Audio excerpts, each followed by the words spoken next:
આપનું નામ? મારું નામ કમલેશભાઈ ડોડિયા, એડવોકેટ, રાજકોટ. આજે રાજકોટની ડિસ્ટ્રિક્ટ કોર્ટમાં જે હાઈકોર્ટની બેન્ચ માટે જે માંગણી છે કેવી?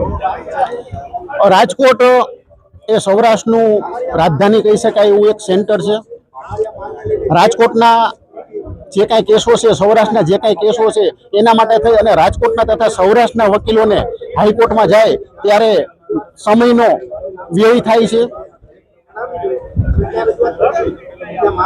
ઉત્તર પ્રદેશ, મધ્યપ્રદેશ, બોમ્બે દરેક જગ્યાએ હાઈકોર્ટની સર્કિટ બેન્ચ આપવામાં આવેલી છે. અત્યારે આપણે જોઈએ તો સૌરાષ્ટ્રની અંદર 11 જિલ્લા છે. એ 11 જિલ્લાનું જે સેન્ટર છે એ રાજકોટ છે.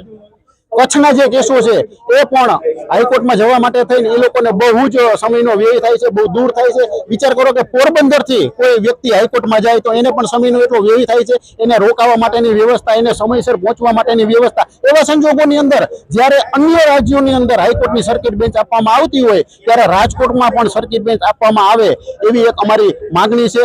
ભૂતકાળની અંદર 1983 ની અંદર 6 મહિના સુધી હાઈકોર્ટની બેન્ચ મેળવવા માટે થઈ અને આંદોલન કરવામાં આવ્યું હતું. અને ત્યારે એક વાત એવી આવી હતી કે ભાઈ હાઈકોર્ટને સર્કિટ બેન્ચ આપી. પણ ત્યારે તે સમયે આંદોલન કરનાર જે વકીલ મિત્રો હતા એમણે એવું કીધું કે ભાઈ અમને ફૂલ બેન્ચ આપો. એના કારણે કદાચ એવું અમને સાંભળવામાં આવ્યું છે કે આપણને સર્કિટ બેન્ચ નહોતી મળી. ત્યાર પછી પણ ઘણી બધી વાર આંદોલનો થયા છે. રાજકોટ બહારના તમામ એડવોકેટ મિત્રો છે એ અમારી સાથે છે.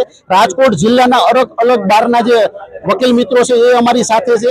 એની સાથે સાથે રાજકોટની અંદર તેમજ રાજકોટના જિલ્લાઓમાં રહેલા જે વકીલ મિત્રો છે એનું ટેલેન્ટ બહાર આવશે. બધાનો સમય જે છે એ સમયનો વ્યય નહીં થાય, ખોટો ખર્ચ નહીં થાય. એ સિવાય ઔદ્યોગિક અદાલતો, ઉદ્યોગો જે છે બરોબર, એ લોકોને પણ ફાયદો મળશે.